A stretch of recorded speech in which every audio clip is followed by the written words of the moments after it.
In this video, we will practice doing whole proofs where we are proving triangles congruent. First, let's warm up by marking one pair of angles that must be congruent in each picture. So looking at problem number 1, you see the parallel lines that are here and here. When you have parallel lines cut by a transversal, it makes a Z shape, and the corners of the Z must be congruent. These are alternate interior angles. In the same way, looking at problem number 2, I'm going to trace the parallel lines here and here. Now, the transversal cuts across like this, and the corners of the N shape are alternate interior angles. They must be congruent. So here we have another pair of parallel lines, but this time the transversal cuts across the bottom like this. Still, the corners are going to be congruent. These are corresponding angles. When you have the F shape, these are corresponding angles, and they will be congruent. And we have that same situation one more time. These are the parallel lines here and here. Here's the transversal. So do you see the F shape that's created? The corners of the F will be congruent. So again, the corners of the Z or the N are alternate interior angles. The corners of the F shape are corresponding angles. Keep that in the back of your mind.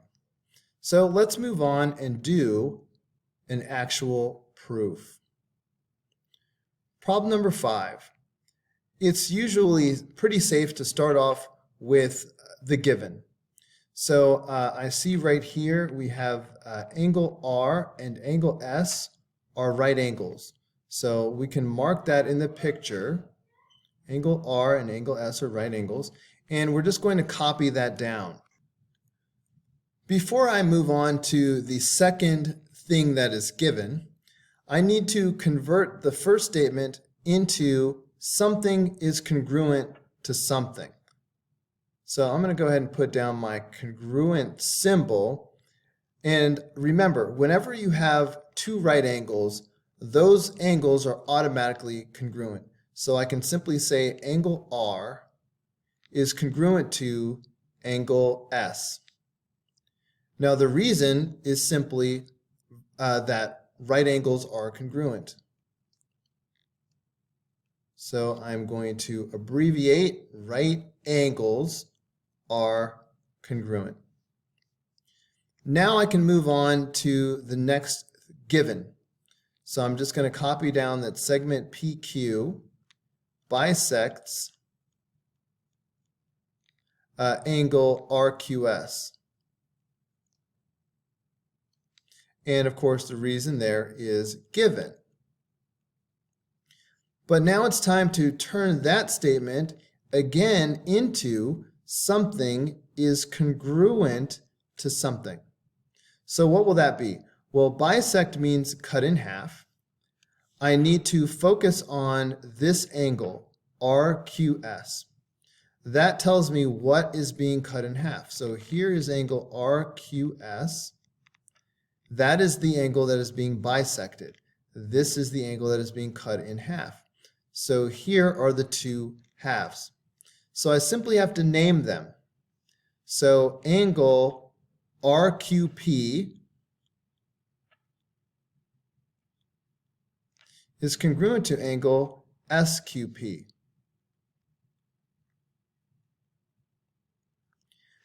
Now, when I'm looking for the reason that goes here is going to be connected with the previous statement. So look at the previous statement for hint. Notice that the key word on the previous statement is bisect. So the reason is probably going to be definition of bisector. I'm going to abbreviate definition of bisector. But we have two different versions of a bisector. We have segment bisector and we have angle bisector. Obviously, in this case, we are splitting an angle in half. So I will say definition of angle bisector. Okay, I've now used up the given. When the given is all gone, I look at the picture for something else that I can mark automatically. I see that we have a shared side right in the middle. That's one of the things you can mark automatically. So when I see the shared side, I can mark it. And the way I introduce that into my proof, the shared side is PQ. So I simply say segment PQ is congruent to itself. So segment PQ is congruent to segment PQ. Whenever you make this silly statement that something is congruent to itself, the reason is the reflexive property. Okay, the reflexive property. Memorize that. Something congruent to itself is the reflexive property. So we are supposed to prove that these triangles are congruent. Do we have enough information to do that right now? It looks like we do have enough information. I don't think we're actually going to need the last line here. So I'm going to go ahead and start to wrap this up. We are supposed to prove that triangle PRQ is congruent to triangle PSQ. So the reason will be something like side, side, side, or side, angle, side, or angle, side, angle, that type of thing. So whenever I have a right triangle, the first thing I ask myself is, will this be hypotenuse leg? That's one of my reasons. And looking at one triangle at a time. So I'm going to look at this yellow triangle right here. So do I have the hypotenuse of this triangle? Yes, the hypotenuse is marked. So far I have that. Do I have a leg? A leg means any other side, but none of the other sides are marked. So I have hypotenuse, but I do not have leg. So this is not hypotenuse leg. Instead, I will look at this as a normal triangle where I have two angles and a side. So that means this is either going to be angle, angle, side, two angles and a side, or it could be angle, side, angle. The difference is it will be angle, side, angle if the side is between the two angles. If the side is not between the two angles, then it will be angle, angle, side. So I find it helpful to mark the two angles with a dot. So these are my two angles. This is the side that's between these two angles. Notice that the marked angle is a different side. The marked side is a different side, not the one that's between the angles. So because the marked side is not between the two angles, then this will be angle, angle, side.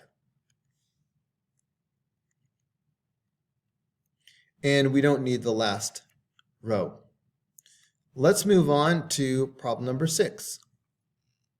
A safe place to start is the given. So angle A is congruent to angle B. Let's go ahead and mark that into the picture and put it here. Angle A is congruent to angle B. And this is in the given, so the reason is simply given.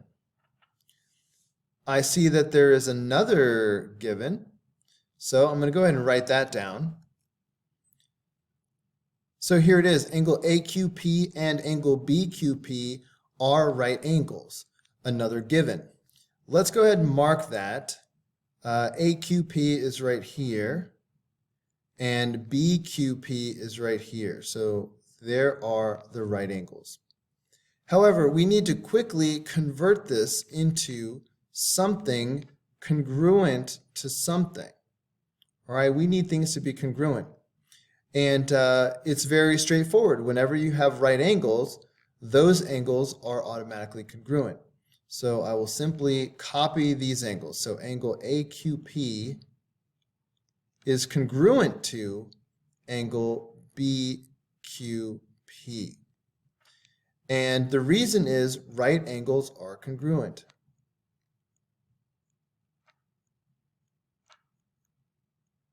So that's what you will do anytime you are given two right angles.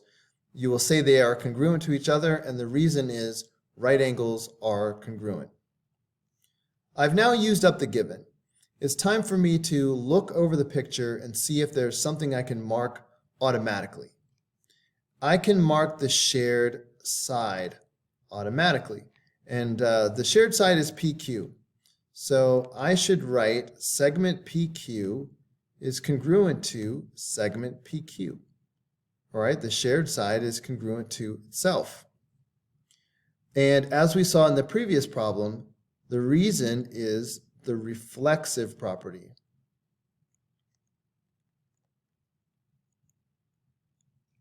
This comes up a lot. So we're down to the last row in these spaces. I'm trying to prove that triangle APQ is congruent to triangle BPQ.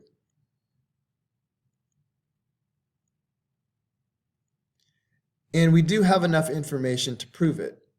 The reason will be something like side, side, side, or side, angle, side. But which will it be? I see that we have a right triangle, so I ask myself, is it hypotenuse leg? Well, looking at one triangle at a time, for example, look at this yellow triangle. Do we have the hypotenuse marked? No, the hypotenuse is AP. There's no mark. So this is not hypotenuse leg. Looking at this as a regular triangle, I see that we have two angles and a side. So this will either be angle, angle, side, or it will be angle, side, angle. The difference is it will be angle, side, angle if the side is between the two angles. If the side is not between the two angles, then it will be angle, angle, side. To help me see whether or not this side is between the two angles, I'm going to put a dot on the two angles. So angle A and angle Q are the two marked angles. Is the marked side between those two angles? No, it's way over there. So because the marked side is not between the two angles, that tells us that we have angle, angle, side.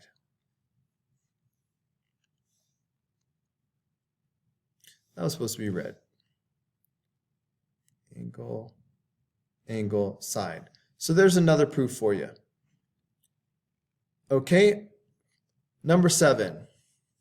Let's start with a given. It's a good place to start. These vertical lines mean parallel. So we have segment FH is parallel to segment KL.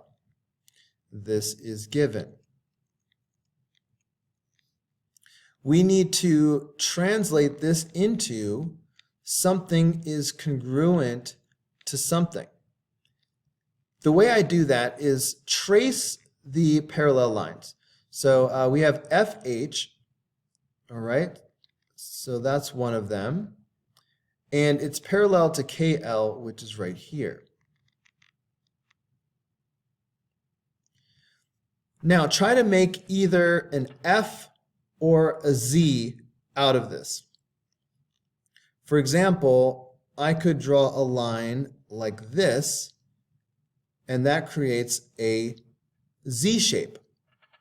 So we've learned that the corners of the Z are alternate interior angles.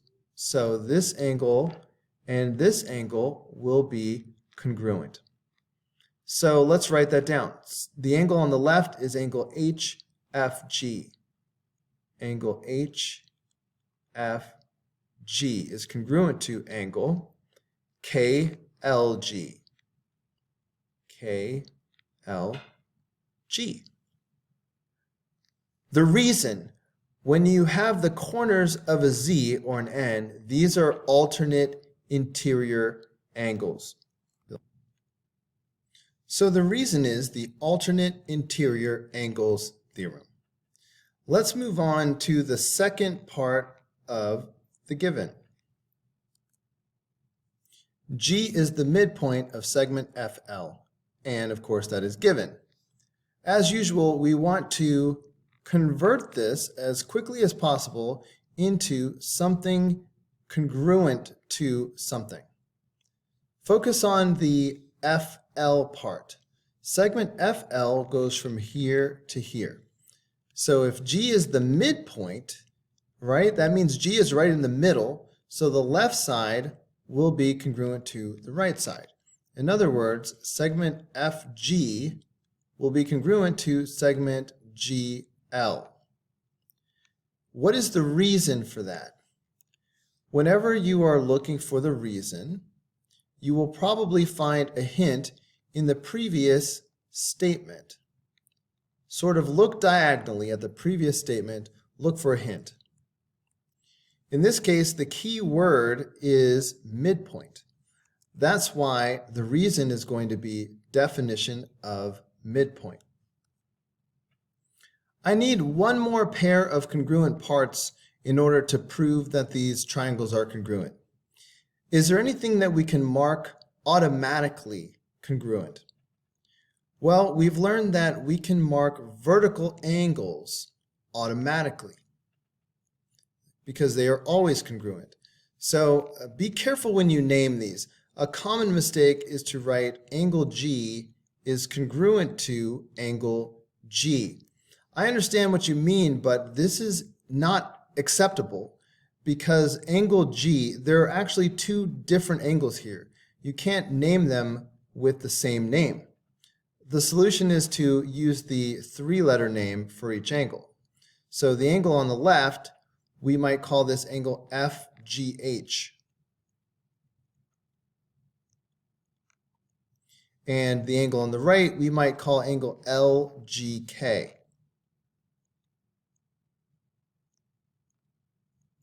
So remember, these are vertical angles. So the reason will simply be vertical angles are congruent. That's enough information to prove that the triangles are congruent. I don't think we're going to need the last row. So we could just go ahead and say triangle FGH is congruent to triangle LGK. And the reason will be something like side, side, side, or side angle, side. It is helpful to look at one triangle at a time. So let's focus on this yellow triangle. I see that we have two angles and a side. So this will either be angle, angle, side, because that's two angles and a side, or it might be angle, side, angle, which also involves two angles and a side. The difference is if the side is between the two angles, that's when you have angle, side, angle. If the side is not between the two angles, that's when you have angle, angle, side. So here are the two angles that are marked, angle F and angle G. Notice that the marked side is between those two angles. So that makes this angle, side angle.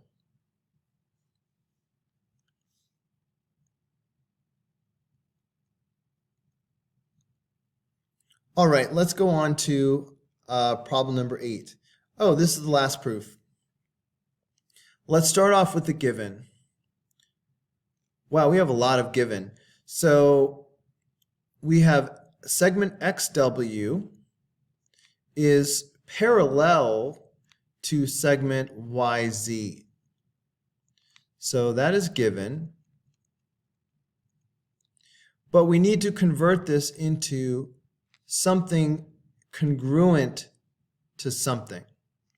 And the way we do that is to trace the parallel lines, which are here, and then look for a transversal that cuts across them. The transversal is here. If you see a Z shape, that would mean alternate interior angles. If you see an F shape, that would be corresponding angles. If you use your imagination, I'm hoping you see an upside down F. The corners of the F will be corresponding angles. So the next thing you put in your proof is you just have to name those corresponding angles. Now this angle at the bottom, I can simply call it angle Y because it is the only angle at this position. It would be fine to use the three-letter name if I wanted to. But the other angle, there are multiple angles here, so I cannot simply call it angle X. I have to use the three-letter name, VXW.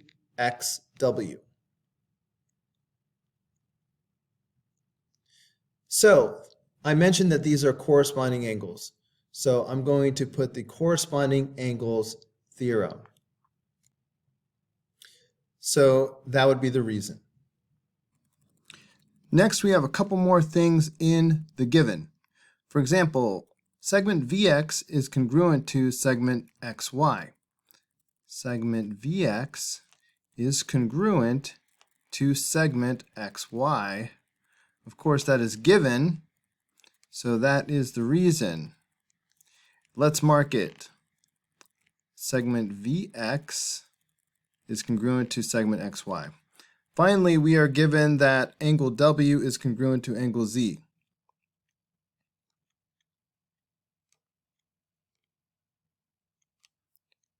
So that is also given, so that is the reason.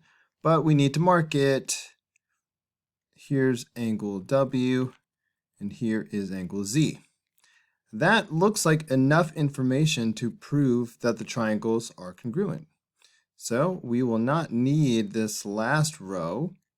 We can go ahead and say that triangle VXW is congruent to triangle XYZ. When you say that one triangle is congruent to another, the reason will be things like side, side, side, or side, angle, side. It's helpful to look at one triangle at a time.